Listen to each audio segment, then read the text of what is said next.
Awesome. And we are live. Welcome, everyone. Happy Monday. Hope, I don't know about, other people in other places, but in Texas, we got nailed with some bad weather and hail, depending on where you were. So hopefully, you guys listening in, or if you're on the replay, you didn't catch that weather. Yeah. So Super hot today, day. yeah. And then it's super hot and muggy. Yeah, so normally Casey will be joining us here soon. She's finishing up at an HOA board meeting. If you're new to this show, it's Realtor Hacks, Tips, and Tricks.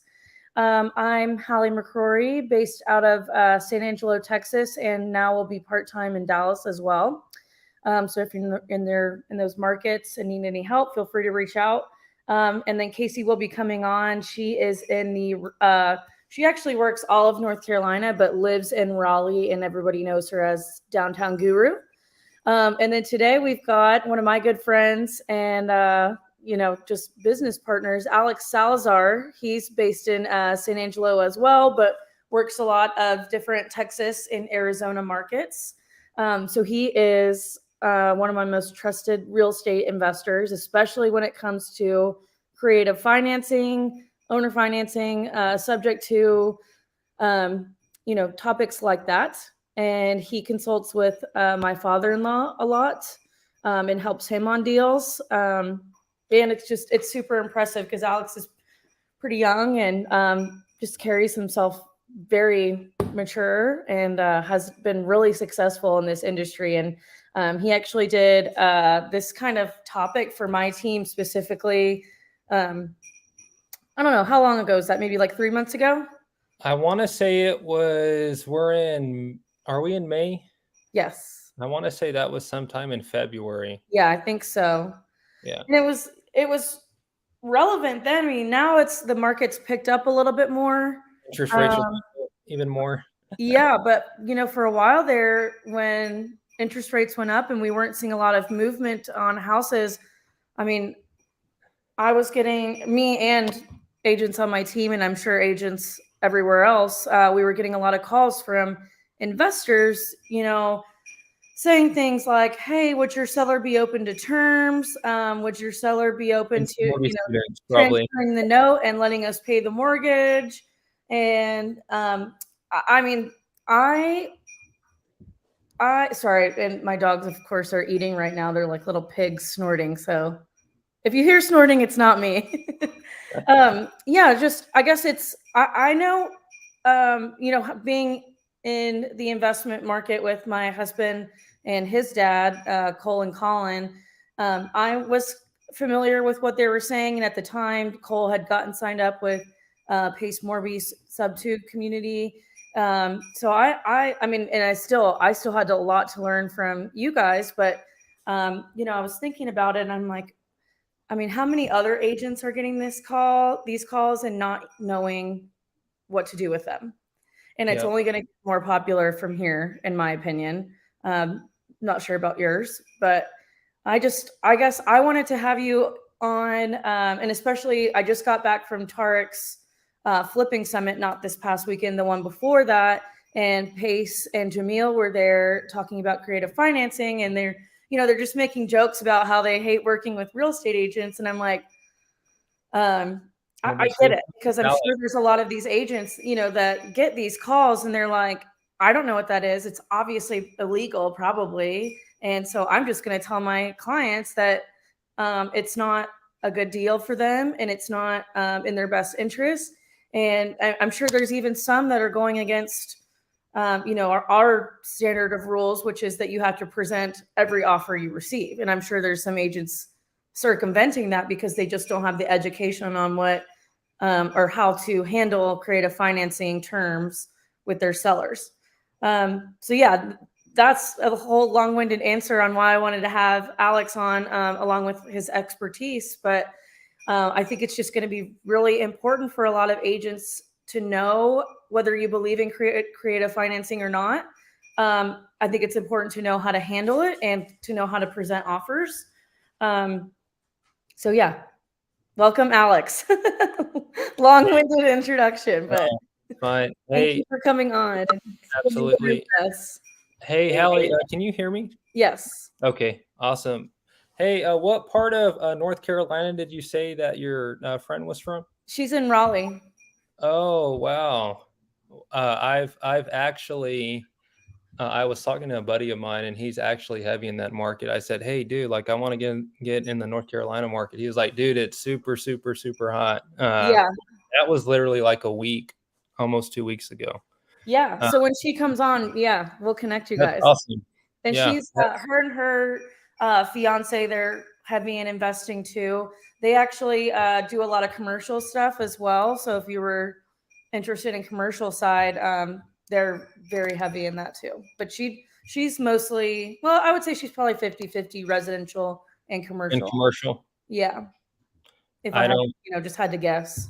I don't know much about commercial. I know single family, multifamily. I don't know anything, Yeah. uh, commercial. Yeah. Her and her fiance own all the big bars on Absolutely. Glenwood, which is, I think it's Glenwood Drive. Yeah, one of the most popular streets in Raleigh. So Awesome. yeah, she'll be able to talk more about that when she comes on. Perfect. Yeah. So today I just wanted you to maybe, I guess we could start off with creative financing as a whole, or however you want to start it off. But For sure. yeah, So, anytime the word creative financing comes up, more times than not, it usually has to do anything seller financing or anything that is subject to. So, subject to would probably, if I had a guess, be the one that comes, into play more than seller financing due to people having existing debt and stuff like that. Um, a great thing for both, one being subject to, is if you're a buyer, you don't necessarily have to go and qualify for a new loan, especially if interest rates are, I don't know. I'm sure if you have bulletproof credit right now, you're probably at a 5.5, right? We're still locking up sub two deals anywhere from, I think the lowest I've personally seen. I had a buddy, he locked one up at like at 1.9 about a month ago, but the lowest I've personally seen is at 2.6. Well, And that was not even a week and a half ago, yeah, compared to what it is now. And when you start to think about it, from a 2.6 to a 5.6 or a 6.6, you're saving hundreds of dollars, yeah, right? But at the same time, it's not like those deals are just available all the time. Usually you have to be in a network of people or around people. I like to say, just get around the campfire, with people who are doing those deals consistently. Um,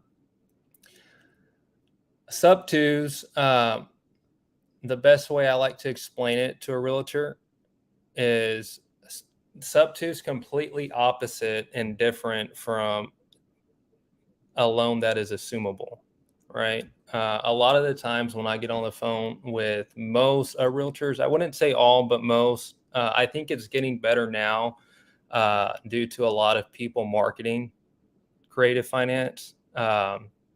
So a lot of realtors are now getting educated on, oh, that's what that means. Oh, that's how it's done. Uh, but it's the complete opposite of assuming one's loan. So all subject to is, and they've been doing this since I was actually reading a thing not too long ago, a couple of days ago. They've been doing this since the 1950s and the 1960s. It was super, super common, where you have debt in lien position number one, right? And they want to sell their house for whatever reason. And in those days, you're talking, about 70 years ago, 70 to 60 years ago. In those days, what one would do, and it's no different now, it's super the same. They would just take over one's debt, leave the debt in place, and take over payments, right? The benefits of that, like I said earlier, is if you're the buyer, or if I was a buyer, or if I'm just a homestead buyer that doesn't qualify for the traditional loan, right? Funding is already in place. There's no need to go out and go through all the underwriters, all the loan officers. I actually bought my primary residence. It's funny because I actually knew about creative finance when I bought this one, but I wasn't too savvy on it. And at the time, this was before COVID hit, so this was before the market kind of just skyrocket. But at the time when I bought it, I've been self-employed my whole life. Literally, I want to say we put in the offer on a house shortly after. I think it was like 4 or 5 days later, the offer was, accepted. The sellers were out of town or something like that, out of the country. When they got back, they accepted the offer. Long story short, it was something new every day till literally the last 2 days before we closed that they were needing from me on my end. Granted, I was self-employed, so I'm sure the process was a lot more difficult versus your traditional, W-2 kind of worker. But I remember her name's Ashley. She would call me or shoot me a message. Hey, Alex, they need this, this, this, and this. I'm like, dude, what the heck, So a cool thing when you take over someone's debt, you kind of jump all the chaos, and all the hurdles. Not saying subject twos for every seller or it's for every buyer, but it's a great tool to have, whether you're an investor like myself or you're a real estate agent that can help a seller in a situation like, hey, seller, dude, we've had your house on the market for 160 days, 180 days. We have some offers, but you don't really have a lot of equity there. Something like that would be a great tool to have in your tool belt where you can help bring a solution to their situation. There's been times where, because creative finance is just something, that's just a tool, that I do. But before creative finance, I used to just wholesale, right? Wholesale is totally different from seller financing or subject to. You're offering literally 30 to 40 cents at the dollar, and you piss a lot of people off doing that. But with creative finance, it's totally opposite. Right. You can offer them retail value, but on terms. I think with the best relationship that I present to realtors that I've been doing now the past 8 months, because it used to just be wholesale. Now, I'm sure you know it, Hallie, the market has changed a lot with people who fix and flip due to interest rates being high. Right. Not just interest rates being high, but it costs a lot. Even with like private money, it's just more expensive, So when that happened, and I started noticing that, like, man, we're not getting any more traction like we were doing. We were doing 3 to 4 to 5 deals, right? Wholesale deals, and now it's like, dude, we'll be lucky to do a deal or two, Right. a month.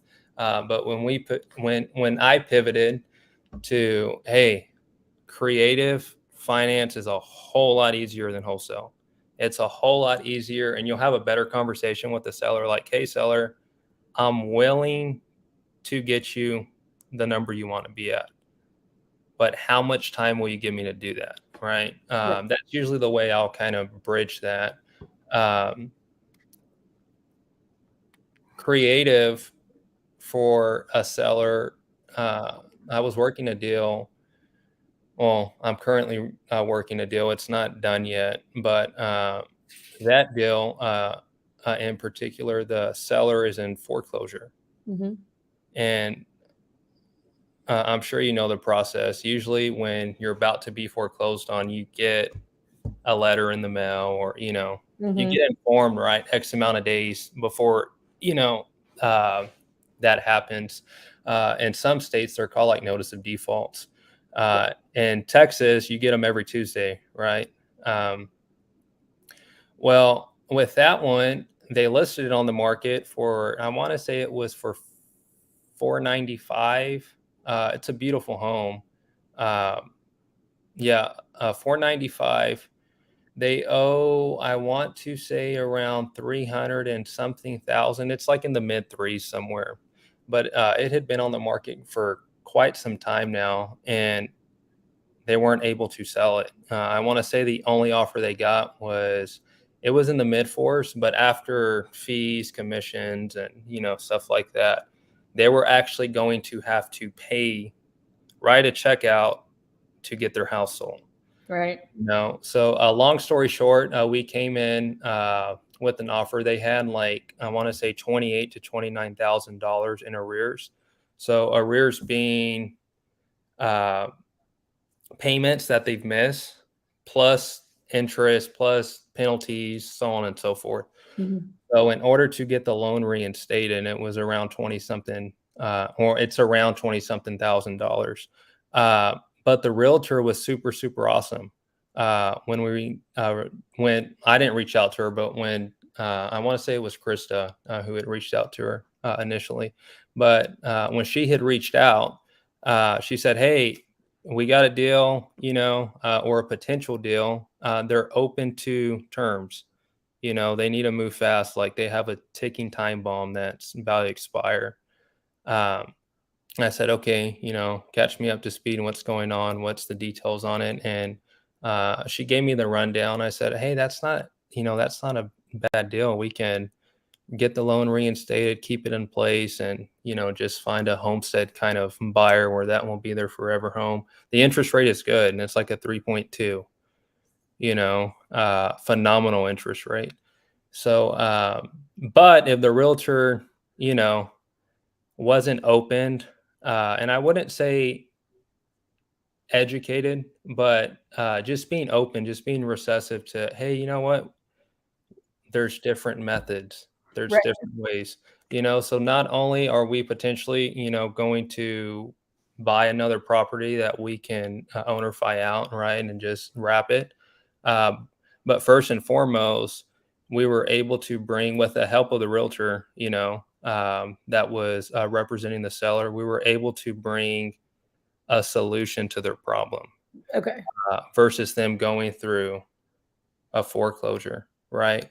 um, I think the best thing for, uh, well, one of the best things, there's many, but dealing with people like myself, is, people who invest creatively, whether it's just bringing, um, a cash buyer to the table, or kind of facilitating the deal that needs to be orchestrated on terms, whether it's subject to or a seller financing. I think just being open to it, even if you've never heard of it or it's kind of foreign to you, Mm-hmm. like, hey, I've never heard of that. It sounds illegal. It sounds like we're going to get in trouble doing this, but, what do you have to say? Uh, of course, that's not every realtor. I think that's probably literally 30 to 40% of the time I'll get that. And if I were to talk to 100 realtors within the week, only about 30 would probably be, hey, yeah, let's have the conversation. Yeah. The others, and it's not because they don't want to do it, it's just it raises a lot of red flags, Yeah. especially people who have, like, FHA loans. Mm-hmm. Those are, and a lot of creative people won't tell you this, but those are, it's not a huge hurdle to jump. I actually told your seller this today. I didn't know it was an FHA. I was thinking it was conventional, or I didn't think it was a VA, but I thought it was a conventional kind of loan. Right. But she was like, "Yeah, it's an FHA. Does that change, like, the picture?" I said, "No, it doesn't. I mean, we are going to have to jump a hurdle, but it's nothing major at all. Yeah. The only difference there is, um, there's a lot of gray. when you're dealing with anything FHA, because it's a government backed loan. Right. So a lot of title companies, they won't touch it. They won't touch the transaction. But usually with those, we'll self-perform and buy them without title insurance, and so on and so forth. Um, um, Can I pause you for 1 second? yes, go for it. So just to keep everybody up to speed, when we say owner or seller financing, It's the same thing. yes.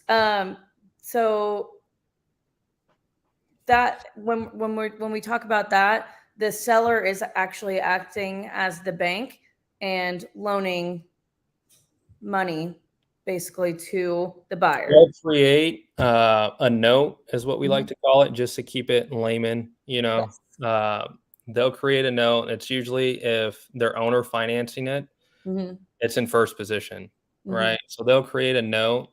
Say, Hallie's the seller, I'm the Mhm. buyer. All Hallie would do is create a note, the same way a bank creates a note for us. For your traditional kind of on market buyer, is the same way a seller would, that owns their home, that is willing to ownerify uh, Mhm. or seller finance.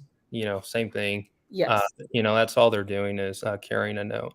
Yes. And then when we say subject to, this means that the buyer, a lot of times investors, but sometimes it's people buying for personally themselves, they basically take over the mortgage for the seller.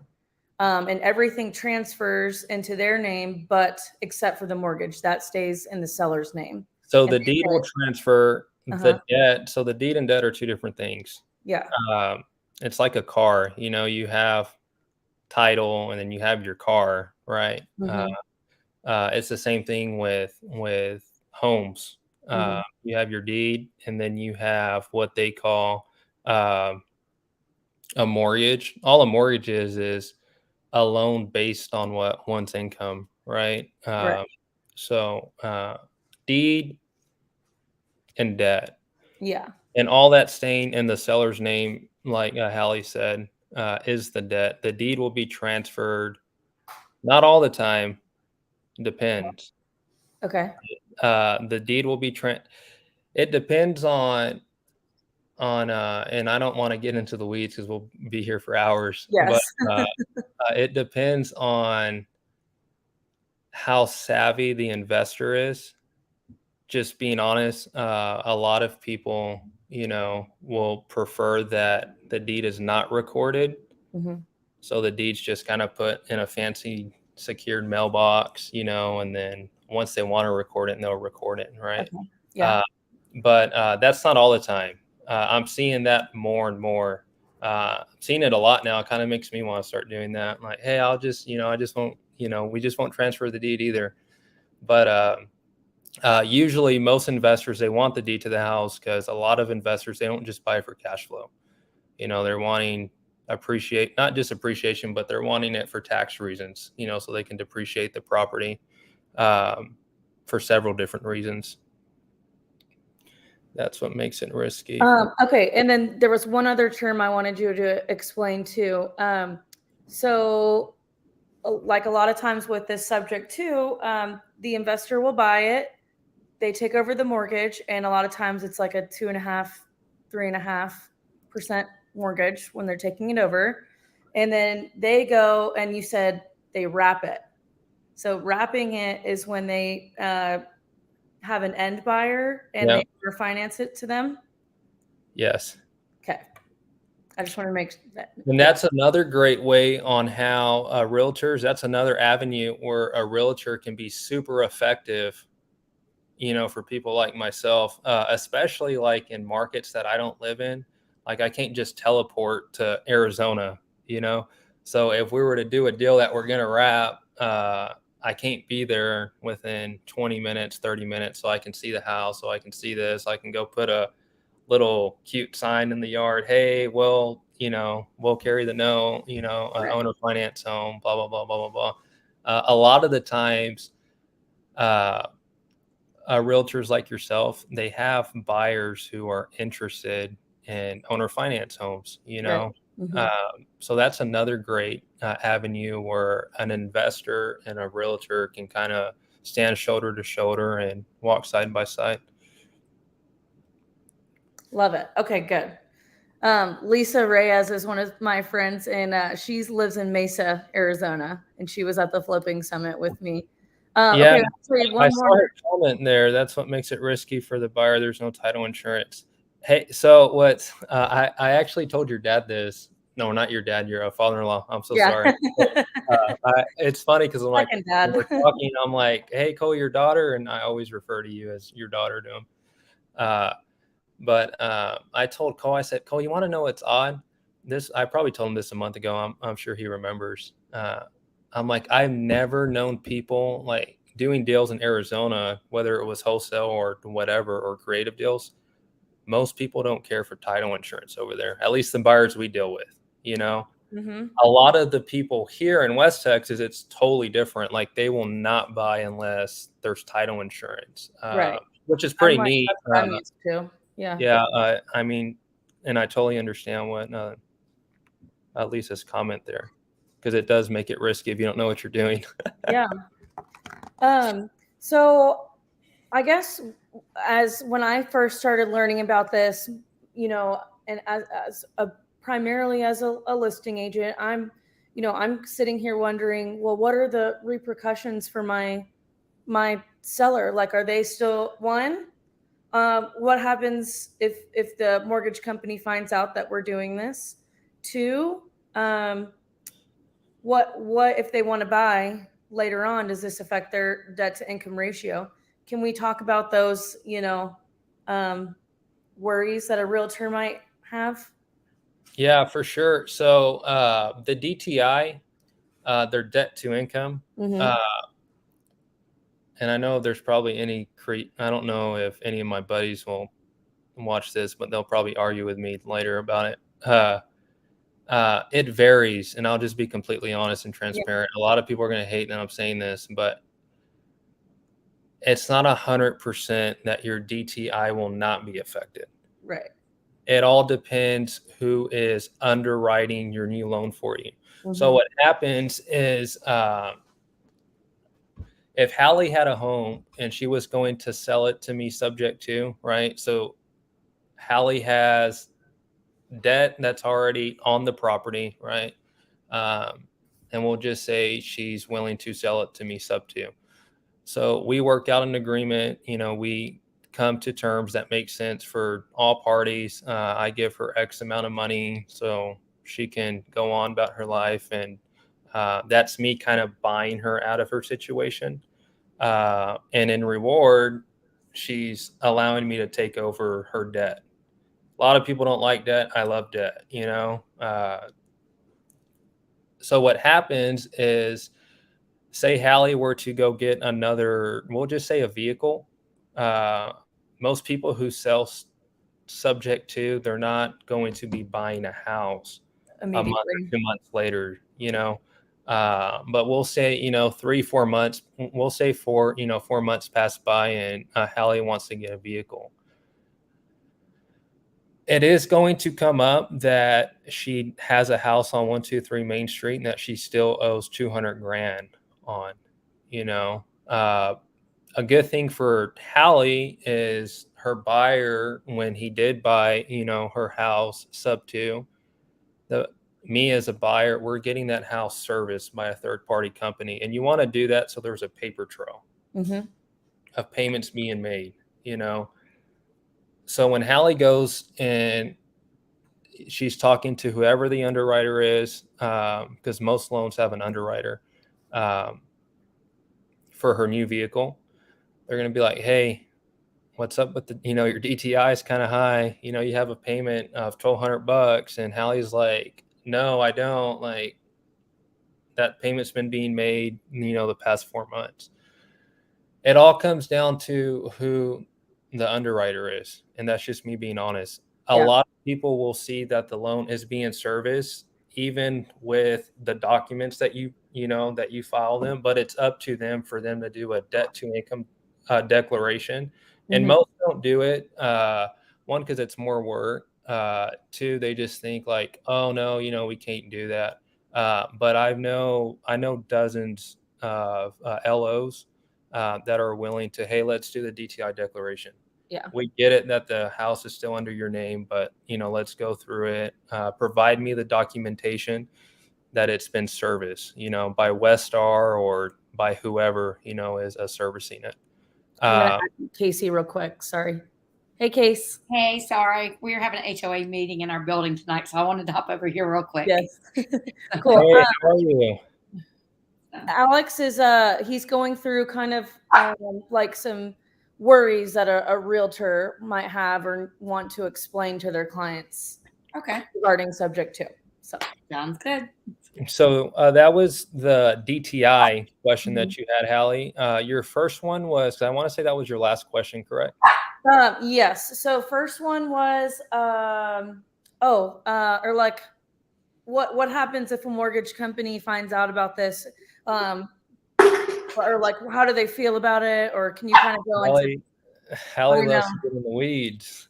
I know. So I just know this is No, as for a real sure. estate agent, this is what we're thinking. No, And for then, sure. if we want to get into the weeds, people can go on, Cases, YouTube. Do you Yeah. have any like content that you put out? No, the best thing to do is to call me. Okay. My wife will tell you I'm constantly on my phone all day. Yes. I saw my screen time the other day, and I was like, "Holy cow!" And that thing just keeps going up. Anyways, I wasn't going to bring it up, but since Hallie, is I going. know. I just So know. if I a know bank, that's how our no, real for estate sure. agents think. If a bank does find out, that's funny because I talked to a realtor here in San Angelo, and I'm not going to say any names, but she said, "Hey, awesome. Let me just confirm with the bank that they're able to do that." And I'm like, yeah, let's not do that, Yes. So if a bank does find out, it is their right to call the loan due. Okay. And you have several options if the loan's called due. I have a friend of mine. He lives in San Angelo. Super, super, super well off. But if the loan's ever called due with him, he just pays it in full. Right. I'm not able to do that, Yes. So if the loan's called due, there's different ways on how you can backtrack. You can do lease options are super tricky in the state of Texas. They're not illegal, but they just make it so tedious and so it's just difficult to do them. But you can always deed the property back. So when you deed the property back, that's going to untrigger the everything's fine, and then you can restructure something with the seller if that were to happen. Now, to be proactive, what you can do is what we talked about in the beginning. Just don't record the deed. Anytime the deed's recorded is when they're like, hey, why is there transfer of ownership of the property? And we haven't been made whole yet. What the heck's the deal? So that would be the number one reason on why the due on sale is triggered. And what I've been seeing, like I said earlier, what most people do to stay proactive and kind of just stay ahead of that is they just won't record the deed. Right.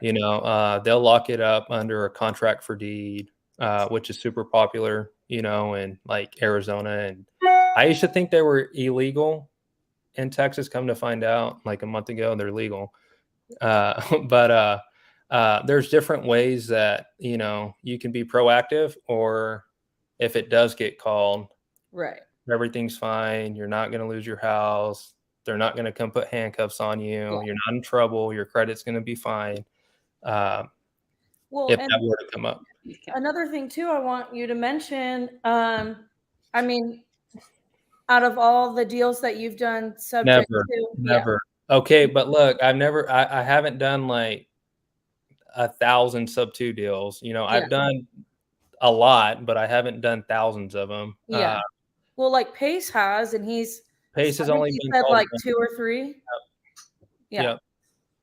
And he's done crap load. Yeah. And all he It did doesn't was come up often that it is No. that it is called due on sale. No. And it's not illegal. I but want to it's say not- the people I've spoke have, from my personal experience, Hallie, it's never been called, Yeah. on us or people that I partner with and hold houses with. The people that I have noticed that it's called on, it's usually with your smaller banks. Yeah. Where they got, one of the grandkids or someone, or that's 20 something years old, and his job's just to, check all the books and make sure that everything's marking off.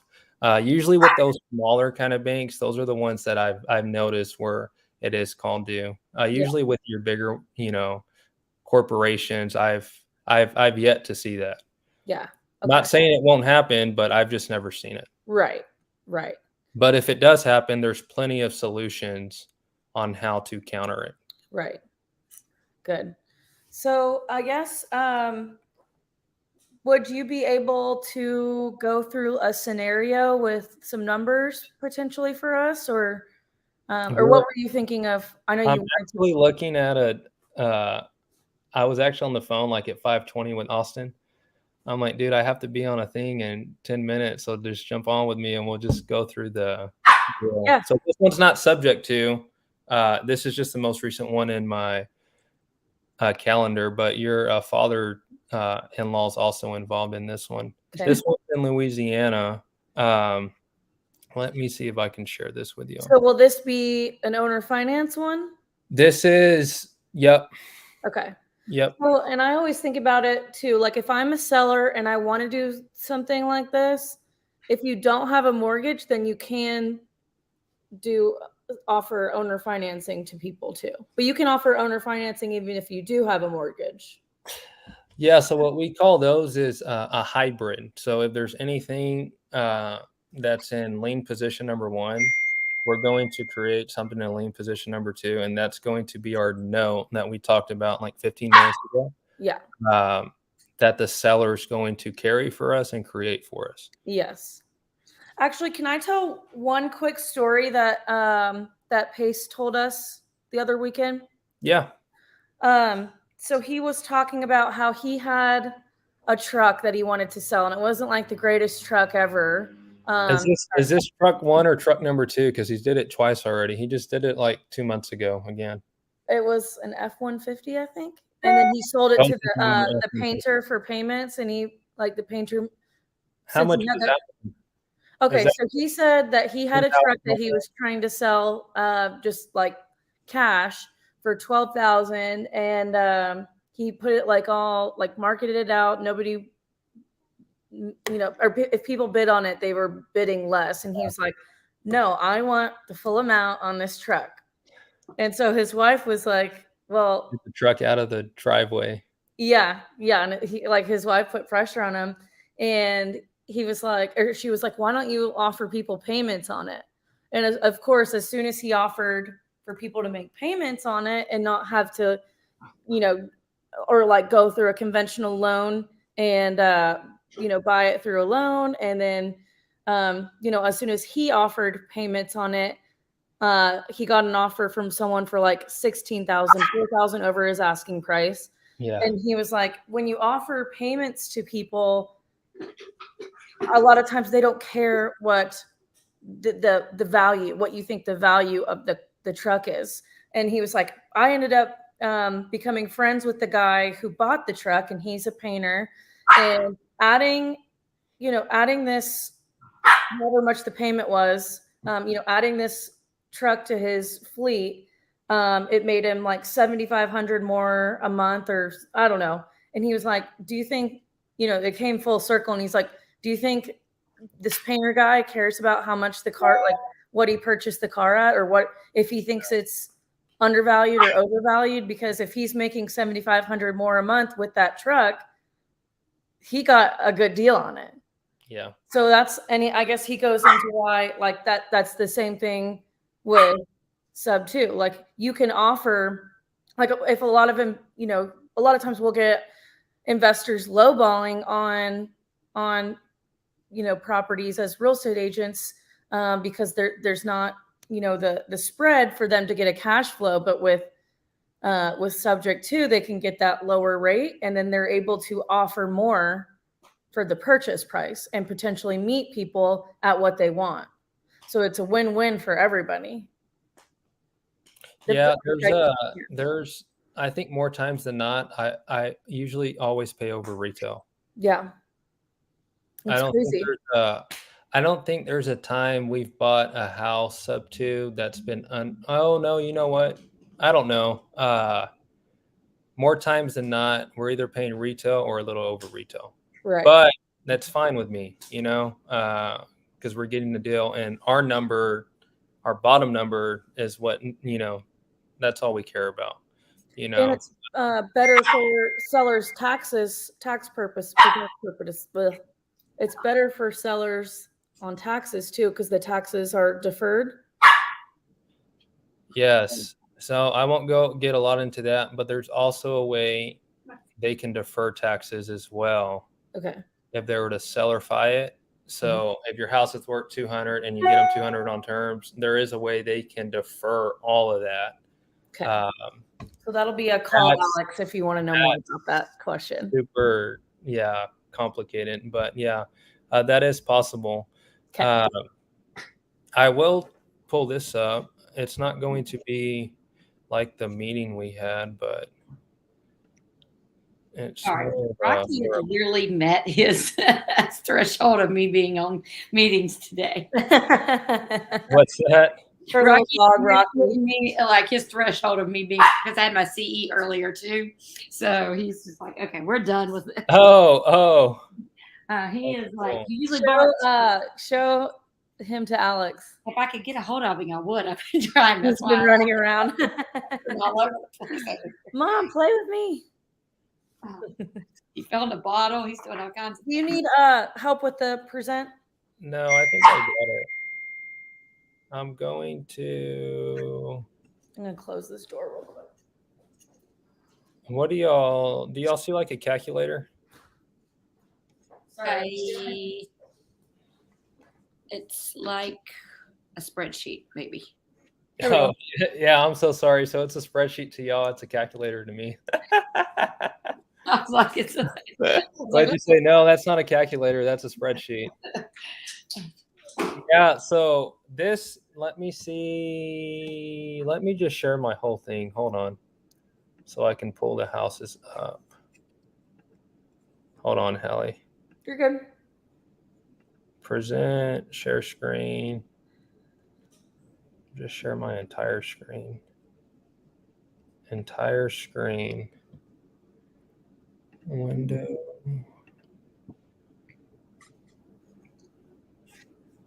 These are the houses that we're looking at. Here he is, Alex. He finally calmed down. He's got a ball. Oh, hold on. Okay. I removed it. Let me know when you're ready. Oh, there he is. That's awesome. Hold on. Let me log in. Do y'all see PropStream loaded up? There we go. Yes, now we do. Okay, awesome. So, Hallie, and I'm sure you got a text message this weekend from Cole, correct? About having a realtor here in this area? I don't think so. Oh, well. I'll call him after. So this is a package of, there's 5 houses, but I've only been able to locate 4. PropStream is not the best for values. What you see there. What I like to see is just basic information, right? So I'm going to just go through this super quick, just show you all the houses. I don't think, let me see. We just see the PropStream updates right now. I've got my little baby too. Do y'all see 10 Chester Street? No. What in the world is going on here? Hold on. I'm on it. It's a sweet baby. Do y'all see 10 Chester now? No, I think you need to close. It says PropStream updates.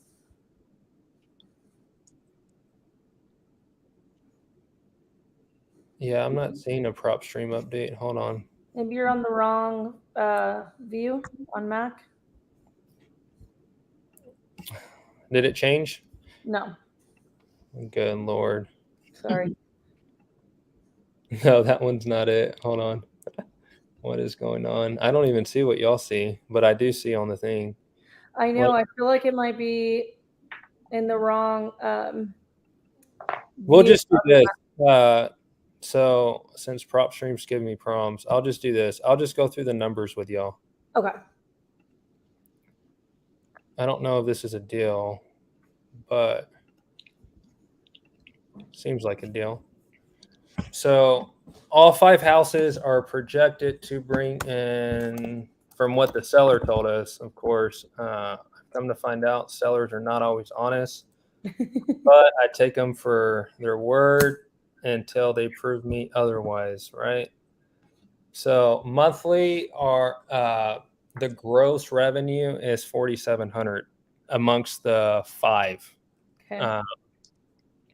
Our principal and interest, so this is going to be, I'm going to pull out a mortgage calculator and show it to y'all. This is going to be, just so y'all can follow me. I already have it in here. Let me pull it up. Well, let me stop. Let me see. Y'all let me know if y'all can see that. Yeah. Yeah. Okay, so it's 320,000, for the 5. Okay. We're going to offer $15,000 down Okay. at a 3.5 interest rate. So she was fine with 4% at 300 grand, but usually what I do, because I know how interest works, especially the first 7 years of your loan, a lot of your payment just goes straight to interest. So what I like to do to get interest rates lower is I will up my purchase price just to bring down the rate. So we were at 300 grand at 4%. Now we're going to offer 320 at 3.5% at 15 down. We're going to do a 20-year ARM with a 10-year balloon. Okay, so let me bring back the calculator.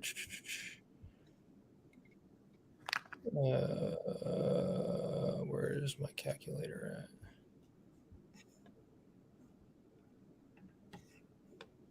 Share screen. Present. Share screen. I think my calculator went off, huh? Yeah. Okay, I got it right here. So with principal and interest for the 320 with 15 down at 3.5 on a 20-year schedule, we're at 1769 principal and interest number 2. Okay. With our insurance, we're at $5,000 for the year. So at 417 a month. With property taxes, those are some of the cheapest property taxes I've seen in my life. Some of them were like $200 on for the year. One was like 400. No, there was like 2 or 3 of them that were 400. And this There is in Louisiana? This is in Louisiana. There's one that was like 200 and something. So by far the cheapest property taxes I've ever seen. I don't know much about Louisiana, but I'll find out a little bit within the next 48 hours. Yeah. So we have $2,000 in property taxes. Our maintenance on the property, I'm underwriting this as if we were to keep it. Okay. Or if a buyer were to buy them and keep them as rentals, or they exit however they want to exit, meaning wrap it, like on an owner-fi that we talked about earlier, or they can do whatever they want with them at that point. But I have that at 9%. We have our management at 9%. At times we'll put this at both 10 and 10 when we're underwriting. Vacancy, and I could be wrong. I want to say they're occupied. Okay. I'm not 100% sure yet. My transaction coordinator is actually calling. I'm sorry. I don't know, but from what I understood when I was talking to your father, it sounded like they were all occupied. So our monthly cash flow, or hold on, before I get there, our cash to sellers 15, like I said, since this is a owner finance deal and not a subject to kind of deal, there's no arrears. So Okay. arrears are usually when they've been delinquent and they've defaulted on their payment and Right. they're behind X amount, right? That's Okay. usually when that number will change. We put an assignment fee in there. I'm not too sure yet what we're going to do, but we did throw an assignment fee if we do, decide to assign them. Can I make one comment? Uh-huh. So I think for a lot of people, if they're thinking about the investment side, which a lot of real estate agents are or would like to get into investing as well, for the cash to seller down payment, I know Pace said that with creative financing, he oftentimes will offer terms where he makes a down payment 6 months down the line and then a year down the line, and that down payment comes from Private money. the private money, but then also from the cash flow from the Yeah, like yeah, renting you it can out also once do he has that. it in his You possession. can put balloons also on your. That's getting super creative, Okay. but Paces want to do that. Yeah. Sorry, I just thought that was a cool little thing he mentioned. So I'll With let this 15,000, like what Hallie's sharing, if I only had like 5,000 to put down and I really wanted the deal, and I have money tied up, I'm like, hey, seller, I only have $5,000, but can we put like a 12 to 16 month on the remainder of the 10? Even though we already have a 10-year balloon Mhm. on the full purchase price, can you give me, I don't know what y'all call it in y'all's role, but a down payment assistance for the extra 10. Yeah. So I could use this cash flow, the 1,500 a month, that we should be netting in our pocket. Of course, if this number's right. If that number's not right, if that number's like, I don't know, if that number's like 3,000, then that changes up a whole lot. I would have to change that. I'll just keep it the same from what the seller told us. But yes, this can be on a balloon too. The assignment fee, because it costs to do business, even when I keep a deal like that that I'm going to add in my personal portfolio, I will Mhm. still pay myself like a $5,000 assignment fee. Though I'm using my own money or private money, because it costs to do, we have overhead costs and we have marketing costs we have to pay. It costs to find deals and get deals under contract. Yeah. That deal, this assignment fee is this amount. Our closing costs, we put 9,000. I don't know if it's going to be less. It more than likely will probably be less, depending on who we use. Our holding costs, we put 4,500. We put 250 in marketing. So our total entry fee, we're looking around 49 grand, just to buy these 5 properties. That's a lot of money. Yeah. That's a lot, especially in Louisiana. But I do like that number. I try to be at least 15% minimum. So Mhm. that number, almost 37%, is super enticing. I just don't care I told Cole, I said, Cole, I don't know if I want to hold any property there in Louisiana, but Right. we can assign it. So that's what the assignment fee's in there for. Because I do have buddies that do like Louisiana. They know more about it than I do. So this number is all they're going to care about. Right. That number, and like we spoke about earlier, the 3.5% interest rate, which is super, super, super enticing, especially, for a time like now. It was the terms Pace used when he drew the note that he bought money to and helped that property. Awesome. She was with me when Pace told the Oh, story gotcha. about it. About the truck? No, so this was he had a seller in Arizona that she wanted 110,000 for the house, and it probably wouldn't have a price for that. So he, he talks about finding the bunnies. That's a whole nother, you can probably YouTube Pace Morby bunnies. But he's, kind of digging for what what their problems are, or why they want to sell. And I guess she was, the lady was renting out to family members who were taking advantage of her, which that happens all the time. And they were wanting to sell the house and just travel around in their RV. So he asked, what would an RV space cost? And they were like, well, $375. And he's like, okay, I'll pay you $375 a month. Let's do 5,000 down in 6 months, 5,000 down in 12 months. And it worked out to where, I think that was one of his first few deals that he did. Not one of his first few, but one of the first few that he did when he opened up the mentorship. I remember that story. Yes. Yeah. And it worked out to where the tenants, of course, when it wasn't a family member that they had to pay, they started paying on time, and that their rent money made up the 5,000 or the different, or the cash flow from what That's pretty awesome. Renting for. That's super creative. Yeah. And the lady was so happy. So yeah, that's super awesome. Yeah. He was able to get in there with literally no money. Yeah. It's just, if you No guys money, watch but any of he his also videos, helped out a seller in, their chaotic situation. yeah, it's very just inspiring, because I think a lot of people think of real estate investors as being these like skeezy, people who just want to take advantage of people, and it's so opposite with Pace and with you, Alex. Like, Total you opposite. guys go out to Take help advantage of people. me. Say that again.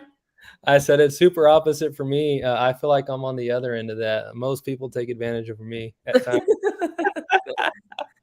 Yeah, well, I've seen you guys help out people, I and try obviously to. with Pace's story, and it just, there's so much good that can come out of this.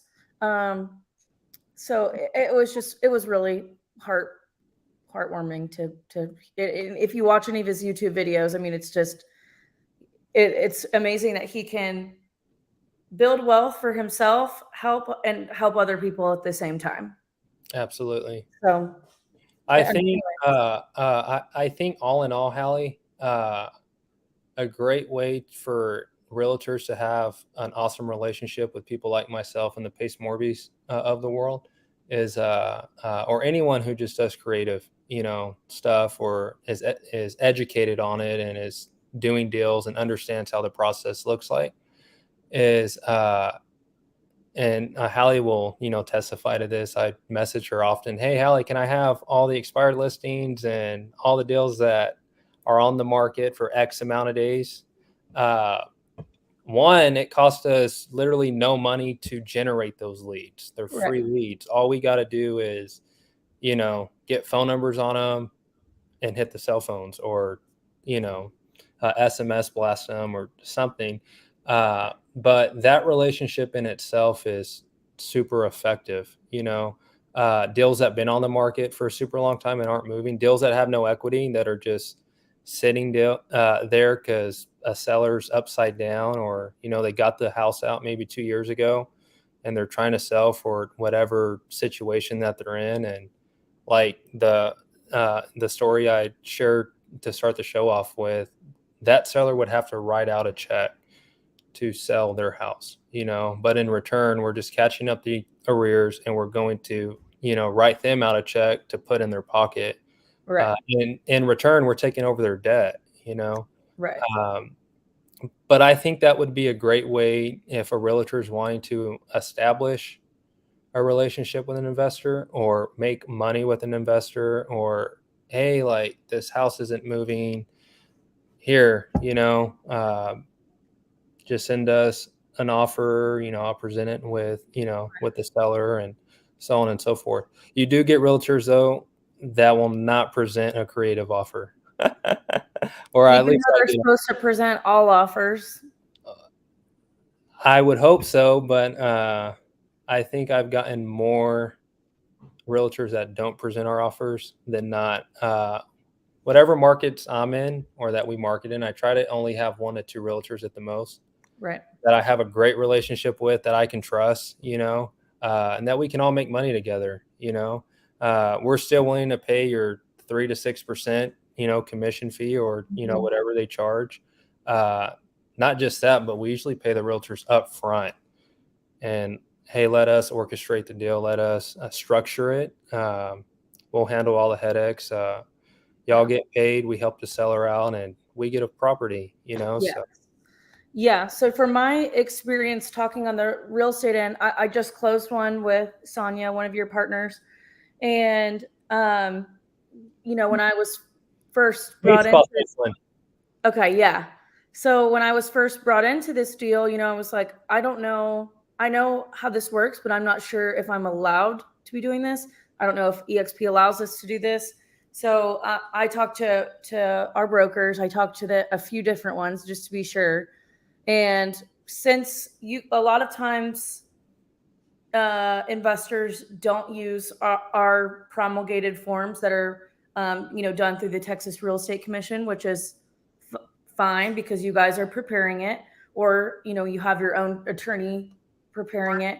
If it's not a promulgated form, we're not allowed to explain how the contract or what's being said in the contract, since we are not attorneys and we're not experts in this non-promulgated form. So yeah, it's not typical where you have buyers and sellers communicating, but in this instance I did, so that they could so my sellers could, or, whoever, I mean, I was helping on the buyer side, but if I was on the seller side, we made it an open conversation where everybody was able to communicate. And that way We the usually jump investor, on Zoom calls or all on a conference call. Like, right, let's just all get on a Zoom call or conference call. And right. So yeah, and then that way you guys can explain how the process works, and you guys can explain what the contract is saying. That way, me as a real estate agent, and on the other side, we're not getting in trouble, but we're still, helping these clients, and then we get paid. Like the title company sends, for EXP in our, just for my example, they send out a CDA to the title company. Title company cuts the check to the brokerage as normal, and then we get paid.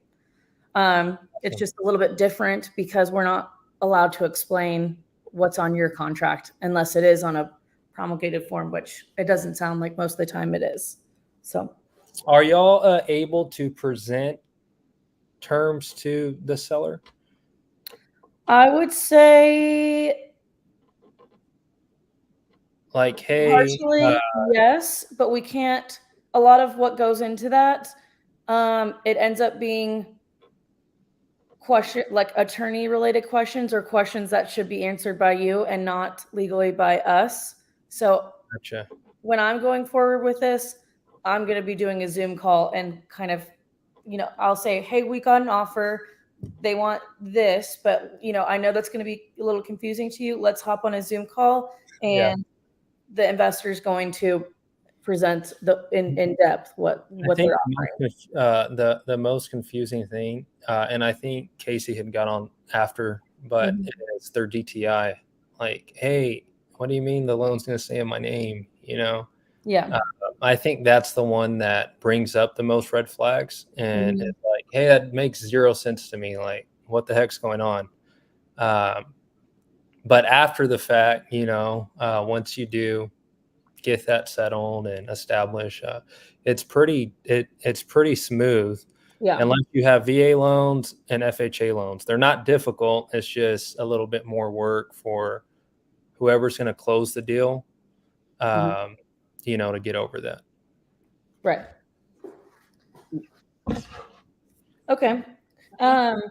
I guess, we already came up past our hour mark, and I don't want to take up any more of your time. So I guess that was like a just very high level, us talking about creative financing. If you guys have any like deeper questions, I've got Alex's email going across the bottom, alex@roboinvestmentsllc.com. I know he'd be happy to chat with you guys. And Yeah. I'll go back and watch the beginning. yes. Yeah, just Alex, thank you for coming on. I think, Yes, thank like you. I said, this is going to be really important for real estate agents to know going forward, since we are at higher interest rate levels than we were in the past 3 years. And there's I think they're going up again in a few months as well. Yeah, we'll see. What do y'all say? Date the rate, marry the house. Yeah. I hear a realtor say, Refi later. no, but that's true. No, that's true. I mean, Yes. I'd probably market the crap out of that too if I Yes. was in that lane. I think rates will be back down though in a couple years, like 3 years. I think they'll start coming back down. I don't know if they'll be like at the 2.0s we're seeing, but yeah, I don't know if we'll we'll be ever back see more. it again. And honestly, I feel I'm like not the 5 and biased. 6 was just going to become the norm, and they'll make them go up to like the 7s and 8s to make the 5 and 6 norm. So I think, but at the end of the day, that's not terrible, Of course, I wasn't alive then, but I know people were paying that, if not more, way back. Yeah. I just think we got super comfortable with the 2s and the 3s. Anything over that, we're like, no, I'm not going to do that. And of course, the media makes it sound so much worse too. Yeah, it's really not bad, and I don't push creative finance on everybody. It's not for everyone, especially for sellers. It's usually for people who are in distress situations, and they, time's not their best friend. It's not for every buyer either. There's some buyers that are fine at, at a 6.0 or a 5.5 or, so on and so forth. Honestly, I'd be fine with a 5.5. I wouldn't, or a 6.0. I wouldn't complain. Just refi later when they come back down. Yes. Awesome. Well, thank you so much, Alex, for coming on. Absolutely. Gosh, we appreciate it so much. And we'll be on next Monday, guys. We'll see you then. I'm going to end the broadcast, but Alex, stay on so I can connect you with Casey for North Carolina stuff. Okay. Awesome. yes. Perfect. Okay. Hang on. Thanks, everyone.